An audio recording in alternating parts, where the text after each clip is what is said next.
Thank you, Tony. I do appreciate that.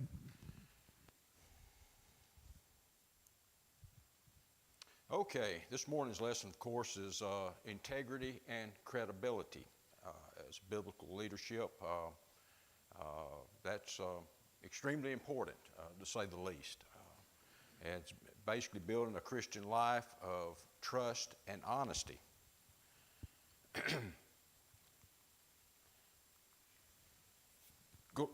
We'll start here first. We'll go ahead and define it. Integrity is the wholeness, consistency, moral soundness, living the same person in private and public. What you're doing at home, what you're doing at your jobs, at work, and just in a private manner, you're the same person.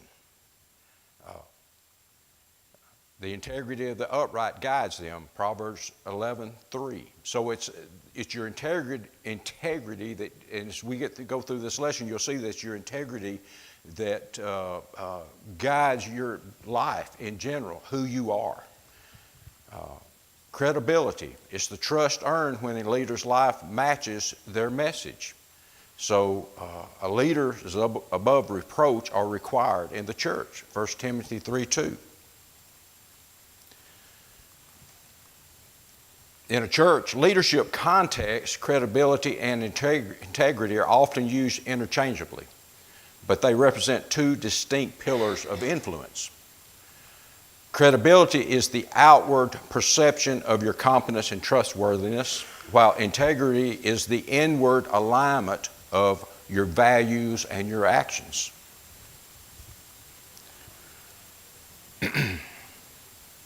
The key idea here is that integrity produces credibility and credibility produces influence. I believe Dickie touched on that just a little bit during his lessons. Integrity itself guides our decisions.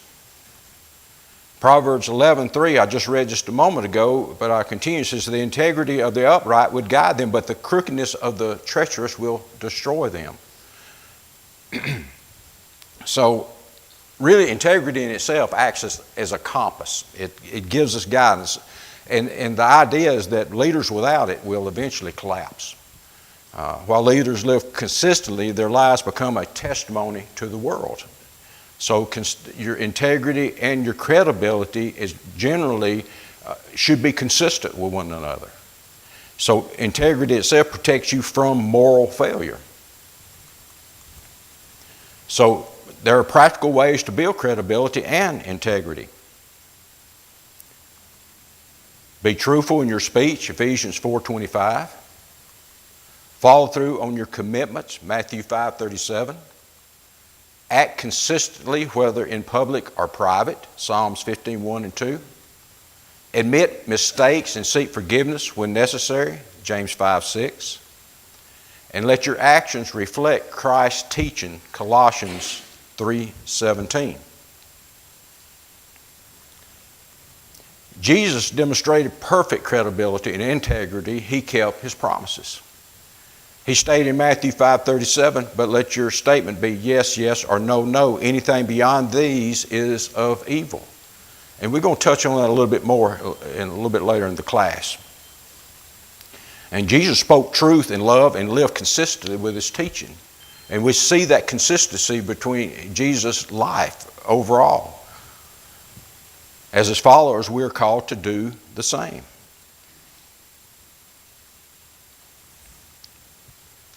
Consistency in leadership, say what you do and do what you say. The very first time I heard that term is basically in my job, what I do in the secular world, my regular job. And the idea, a lot of people, the facilities, manufacturing plants and such, they go through a process where you set up generally how things are run in your plant. And it's like an ISO certification. You're certified that you're doing certain things. So basically, you say what you do and you do what you say. You can put in place the things that guide your plant, and then you speak to those things, and you work, and your actions are based on what you have set up. So so in effect, this is the same thing basically God has done. He set up a standard that we follow, and it says things that we implement in our lives and how we live our lives. So effective leaders demonstrate credibility by ensuring their actions align with their words. When leaders practice this, they show integrity and reliability, which are essential for maintaining trust among followers. So this consistency not only reinforces the leader's credibility, but also inspires confidence and respect within the team or community. So the principle here, it emphasizes consistency. And that's, as far as a leader, that's what you want to be. You want to be consistent in your actions and your promises or your statements and so on and so forth. So basically your actions are aligned with your words. When a leader loses his credibility, he has lost one of the most essential assets. And so now we're going to touch on a little bit about how credibility can be lost. Any questions up to this point or any comments? I have a few questions I'm going to pose to you at the end of the lesson if we have time. Hopefully we will. Okay, your credibility can be lost from being dishonest. Lying can involve both actions and words. Honesty is extremely important. It can be lost, such as the idea of dishonesty, such as behavior undermines trust and damages the leader's credibility. Moreover, Scripture warns of severe consequences of those who lie, as referenced in Revelation 21:8, which promises a harsh fate for liars.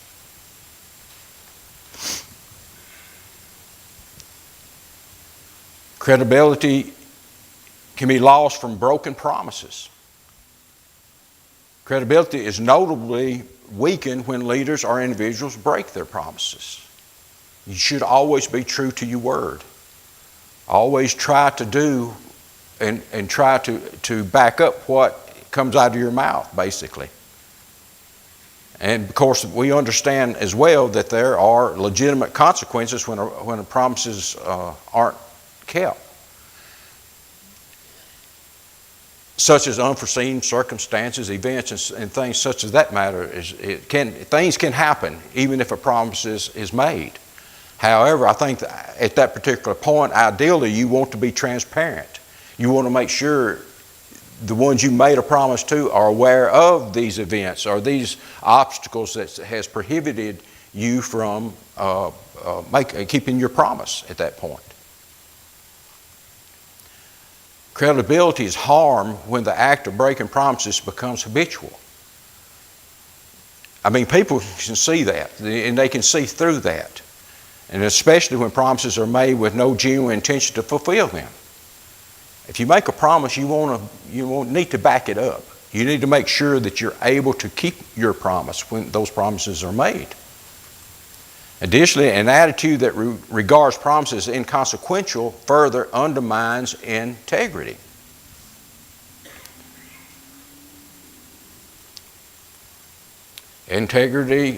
Credibility can be lost by failing to follow the Bible. That should be, as a Christian, go without saying, I guess, if you will. Members of the church are often quick to recognize when leadership acts in ways that are inconsistent with biblical teachings. If something happens and it doesn't follow biblical teachings, I assure you there are those that do recognize that and will bring it to your attention. And that's what you would expect them to do. But it shouldn't be something that you consistently do. A person that's in a leadership position within the church needs to recognize that we are to follow the Bible. And when leaders do not uphold scriptural standards, trust is eroded and their credibility suffers within the church. So naturally that would be the results of not following the Bible as we should.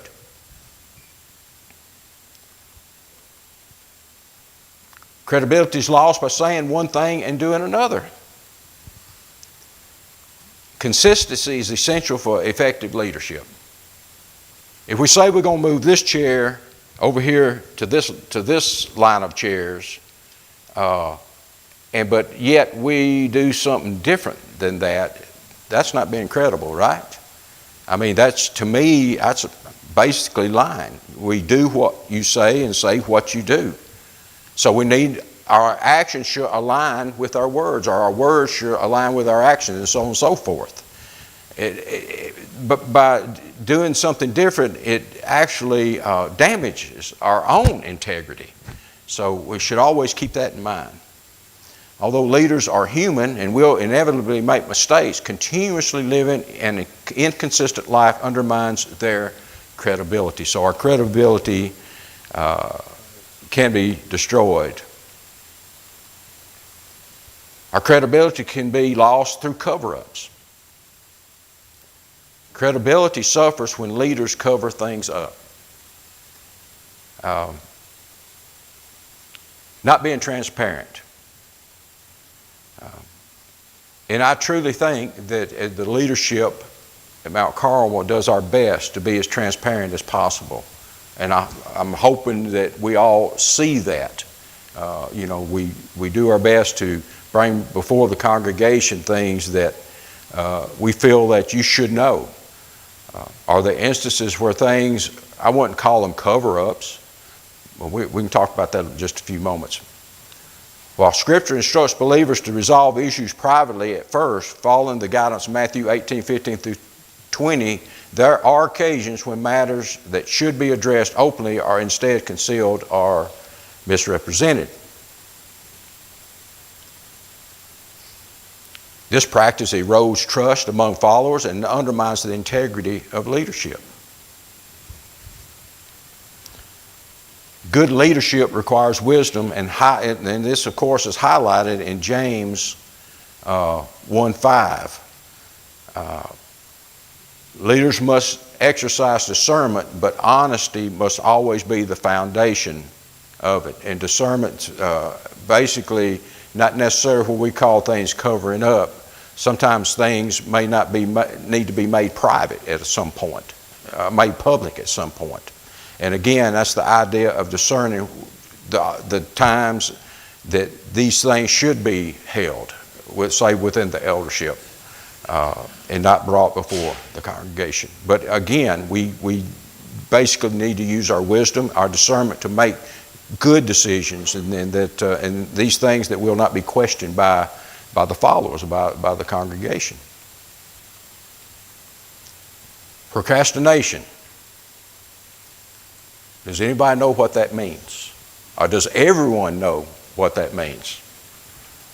Right? I mean, it's something that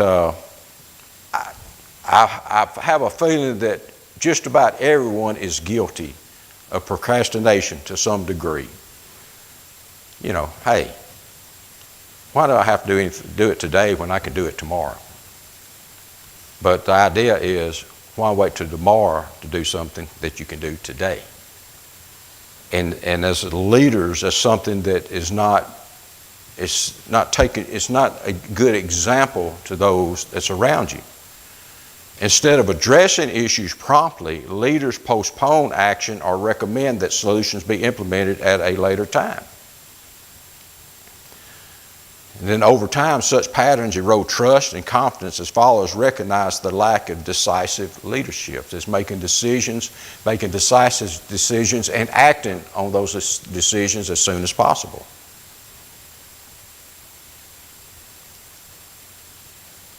The practice of procrastination not only hinders progress, but also signals to others that important matters may never be handled effectively.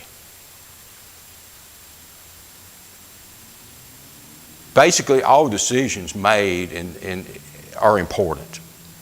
Decision as a leader, if you make a decision, regardless how small it may be, it's important. And you should act on that decision, and then the followers will recognize that.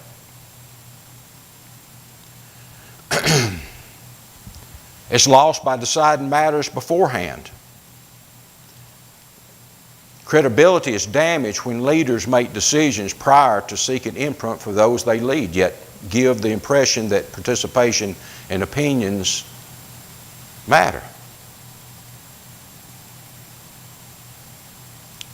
This approach deceives people into believing they are involved in a meaningful process when in reality their contributions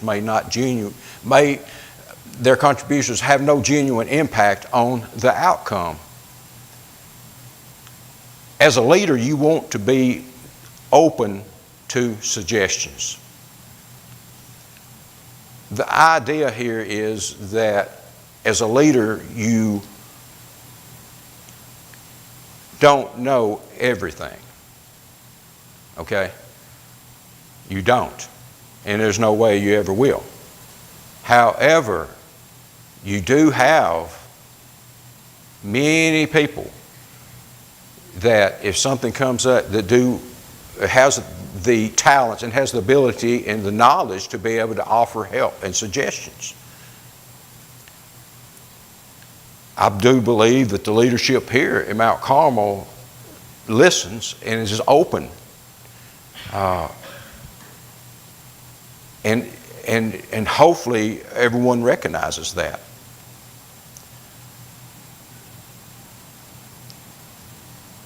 Authentic leadership requires honesty and transparency, ensuring that followers are not subjected to empty exercises or false expectations.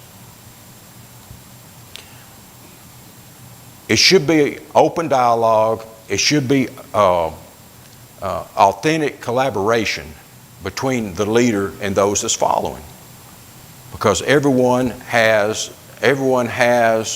an idea.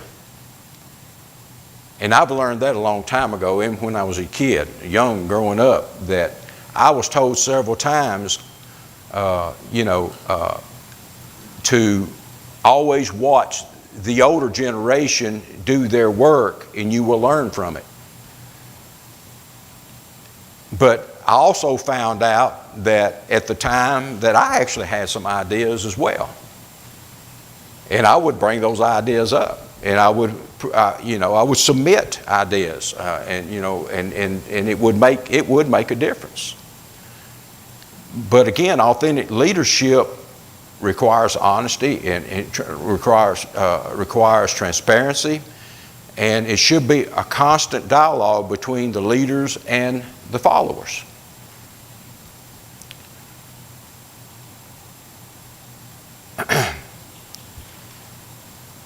Credibility can be lost by failing to demonstrate faith. And that goes two different ways. When leaders fail to demonstrate faith in their decisions, plans, and actions, it can deeply discourage those who follow them. So the principle of faith, trusting in what cannot yet be seen and believing that God will provide beyond what is currently possible, is foundational for both leaders and followers alike. So it's important that we have faith in the actions that we're about to take. The idea is, we're going to put God in that position. We have faith in God and have faith He's going to guide us. He's going to help us. Our faith is not only in Him, but in the work that we do.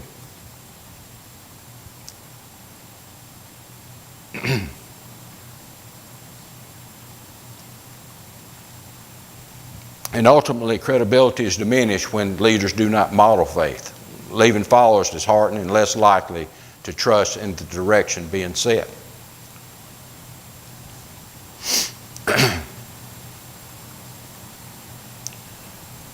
Credibility can be lost through fear and worry.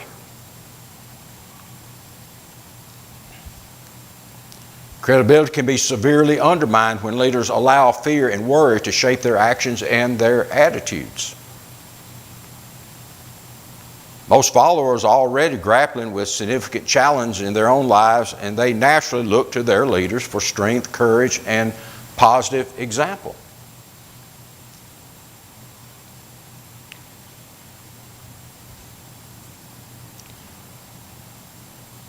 When leaders themselves are consumed by fear and anxiety, they are unable to inspire confidence or foster resilience among those that they lead. You shouldn't be fearful of the steps that you're taking as a leader. In the end, when leaders fail to demonstrate courage and composure, they lose credibility and diminish their capacity to lead effectively.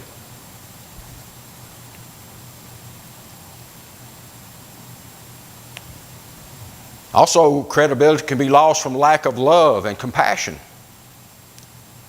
When leaders fail to demonstrate genuine care and concern for others, their credibility suffers.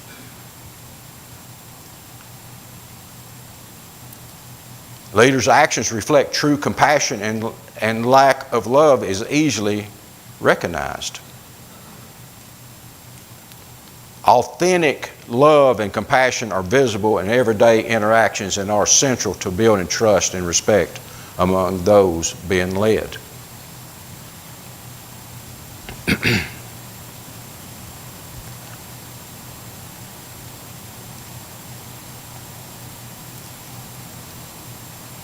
And can be lost from incompetence. Leaders may be able to give the appearance of capability for a limited time, but eventually their lack of true competence will become evident.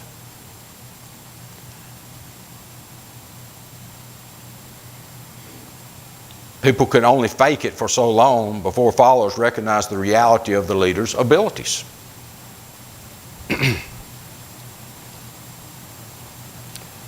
When leaders consistently demonstrate that they are not equipped for their responsibility, trust and confidence from those they lead will erode.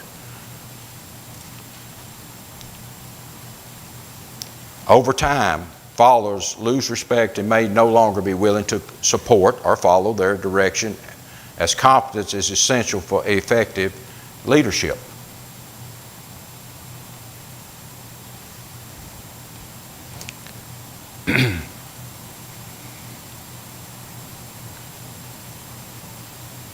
Before we get to the question, does anyone have any questions yourselves? Any comments you would like to make? Is there any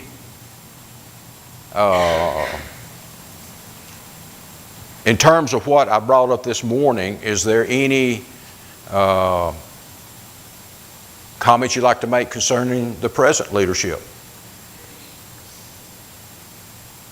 Yes, ma'am. I've noticed in the comments for the Mount Carmel Church of Christ that someone seemed very, very upset that they were ill and no one contacted them. So our particular behavior is incompetent if we don't show our care for others, which kind of fits in with what you're saying. People depend on us to show them our care. And the person said that we knew here, but no one called or commented or anything else. So that shows a bad reflection on us, and we need to be more careful about that in my opinion. I didn't know about the person being sick because I was also sick, but still, I think it's important that those of us who do know react.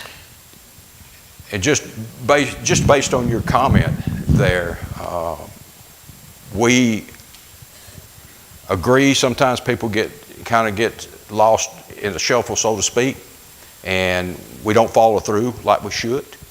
You know, that's the church as a whole, you know, and I agree with that. I mean, you know, you look at the leadership, you look at the eldership, you look at the deacons, you look at the church overall, and we should be more mindful of that. And we do, every once in a while we do fail in that. But again, as I said earlier, the idea of the followers bringing things to the church leadership is helpful, you know, sometimes. And based on what you just said, that has been discussion as of late about the certain things we can do to be better.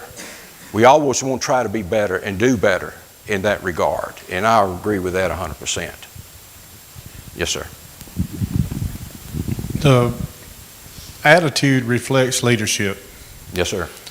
And it's not only in a secular world where if you're running a plant or you've got your own business or whatever, but the attitude of the leader trickles down to the follower or the worker or whatever. But it doesn't put the responsibility on the leader to take care of what the followers should be doing themselves. Yes, leadership should show outgoing, should show concern, love for the congregation, but at the same time, it's no more the eldership's responsibility to do things for me than it is to say Otis is supposed to go to the hospital and visit the sick for me. You know, Right. Galatians 6 says, do good unto all men, especially those of the household of faith. It didn't say preacher and elders go do it. It says we have a responsibility, but good leadership, like I think we have here at Mount Carmel, always shows love and concern for others. But it doesn't absolve us of our duties to do it as well. And hopefully the eldership would, if see it lacking, then call us out on it. Right. I mean, Well, I don't think you grow without your toes getting stepped on every now and then. and that's the same thing. I think, things agree. And I think the leadership in general depends on the followers to help in a lot of ways, in terms of if the leadership, and that's where the followers need to be open and be able to suggest things, and be able to, and if it seems like there's something being missed, it's good to bring it up to the leadership and let them know. Believe me, the leadership here acts on things of that nature. You believe it or not, we really, the leadership here does. And I appreciate what you said, Tony. I mean, and so we need to always keep that in mind. Anything else?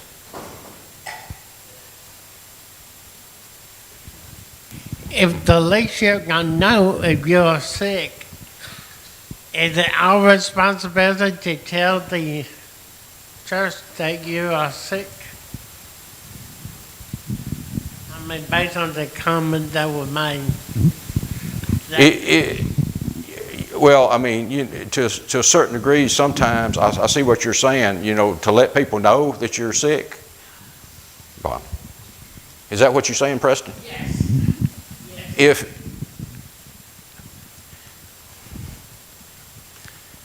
we need to be aware who's missing, if someone's out, we do our best to be aware of following who's missing. Someone's out. Sometimes we fail and miss someone, or what have you.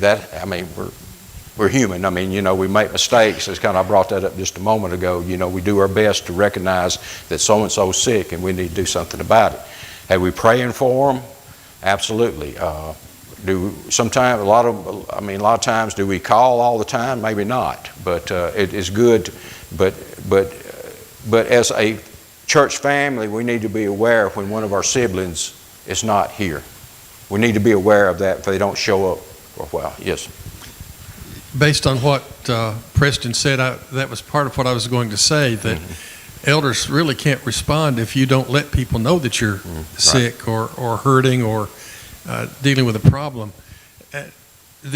Our eldership, I think, is very proactive, but I don't think members ought to complain unless they ask for the elders to come and see them and the elders refuse. Now, that would be a problem.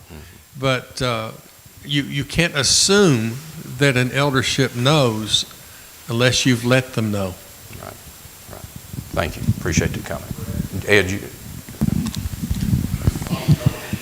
Brad, sometimes the eldership doesn't know everything that's going on. It's not been, and I don't know who made the comment that Jennifer was referring to or anything, but there are instances where people are very inconsistent in their attendance and stuff like that.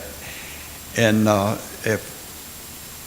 if you miss them, if you miss seeing them sometime, you don't know where they are sick, or unless they have contacted you in some way, you have no way of knowing where they just laying out somewhere for no reason, or whether they're actually sick or something.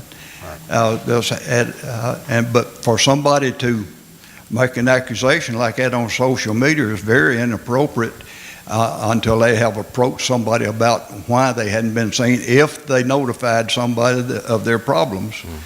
And we have a responsibility to one another to let somebody know when we're having a problem of some sort. It's just as much a responsibility to let people know what's happening as it is when you got 200 people. The eldership itself can't always know who's here and who's not. Right, and I think I kind of touched on it a little bit too. You know, if that's where we depend on the members, our brothers and sisters, to look out for each other. You know, to look around. Is a brother missing? Is a sister missing? You know, why? You know, we question that sometimes, and maybe bring it to the elders if there's if they've seen it necessary. But definitely check on them yourself for sure. Thank you, Dickie. The particular person that made the comment was not very nice in their presentation, and they were someone that was listening, not attending church, but apparently listening online. I don't know if they ever came here or not, but they mentioned that they were online and that people here knew that they were sick. I didn't mean to reflect the idea that it belonged to the eldership, because we, as members, should do what needs to be done. In my sickness, I've been gone for about a month, I've received messages from several people, Preston and a few others, and it made me very happy that people acknowledged the fact that I was sick and commented to me on it. I believe that's what this person was asking for too, and not directly from the elders. I believe it was a dependence on the family as well. Right. So I wanted you to know I'm not directing it at the eldership. Oh yeah, yes, ma'am. All right. Okay. Got some questions here. I won't try to get through these. We just got a couple of minutes, but kind of go through. In our culture, which is more valued, a leader's charisma or their consistency or their character? In our culture, who can answer that? I mean, surely. Charisma. That's exactly right. I mean, if a person in a nice suit, tie, and so on and so forth, and got this charisma, and you can kind of see that in some of the on TV sometimes, and you see the crowds that they draw. They're drawn to the man. You can kind of see that in them. I can't read everybody's mind and what everyone is thinking, but in a lot of cases, society in itself is kind of driven, leans that way. So I will say it's more charisma in terms of the culture. I'm talking about the culture overall, and I don't think we can all disagree with that. How can we create a culture where it is safe for a leader to admit a struggle before it becomes a failure of integrity? How can we create a culture where it is safe for a leader to admit struggle before it becomes... Shouldn't that be part of our culture? To be able to... I'll go ahead and start this, but if you want to chip in, but the idea of we should be open with each other. Leaders should be open to their struggle, no different than the followers should be open to the leadership, to their struggles as well. So it's culturally speaking, within the church itself, we need to be open with our brothers and sisters, and not be afraid to admit the struggles that we have, and ask for help if necessary. What kind of boundaries should we set this week to protect our credibility in this community? How would you answer that? Well, I mean, it's a simple answer to that. The boundaries we set is the boundaries God has set for us. That's how it's a practical boundary that He set with us, that we can set, that will protect our credibility in the community. If we, within our integrity, how we live outside, within, and so on and so forth, we can set that boundary by how we live our lives. Is your yes truly yes? Do I exaggerate? Is anyone here, if you go up to someone, the idea If you go up to someone in terms of your integrity, your credibility, will a handshake be better? Can you shake someone's hand and that's your contract? You will follow through with that contract no matter what. Let your yes be yes and let your no be no. Christ said that himself. Why is credibility important in our relationships with others and with God? That should answer for itself. God knows He knows our integrity for sure. He knows our credibility. He knows who we are. And how can the church help each other maintain integrity? I think that the church itself can help each other maintain integrity by being more involved with each other in their, not only within these walls, but outside in the home and so on and so forth. So as a leader, your greatest tool is not your gift, it's your life. Always keep that in mind. People may admire your gifts, but they will only follow your character. And so the conclusion is credibility and integrity are not just traits for leaders, they are essential for every Christian. By living with honesty and consistency, we honor God and strengthen our impact on the world. So always keep that in mind. Regular Bible readers, please raise your hand.